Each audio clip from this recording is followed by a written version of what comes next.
Good evening. Good evening. Thank you very much. Thank you for your service. Obviously, you guys give of yourselves to do what you're doing. The community, I think we recognize that now that the political juice has been sucked out of the mask distraction, that we have to move forward. And one of the things I wanted to thank you for tonight was the resolution, the non-discrimination resolution, the CRT deal, because it's happening. And as a parent, I speak to other parents. There's a few things that we don't want.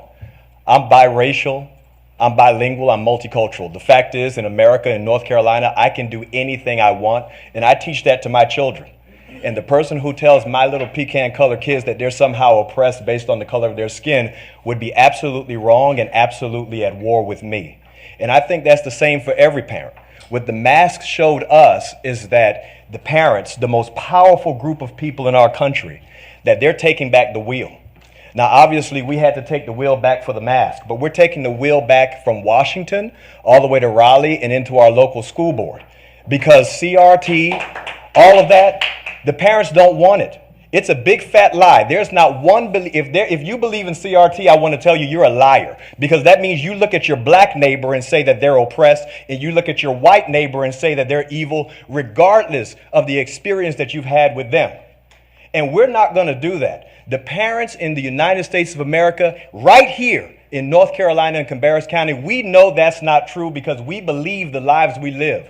The fact is, I've been a business owner right here in North Carolina, and I deal with white people, black people, Hispanic people. My children deal with everybody. And the racism is only happening at the government level and on the media. The fact is, you have racists, and there's you can't even find them hardly. You just hear the stories about them. But this is what we're dealing with. The parents are taking the wheel. I have an 8-year-old daughter who is absolutely dynamic, who can do anything. Athletically, intellectually, spiritually, and emotionally, she is a dynamo. And I don't want a man swimming against her in the pool. The fact is, I don't want her playing against boys in soccer. I don't even let my sons rough her up. Do you think I'm going to let your son rough her up? This is what we're talking about.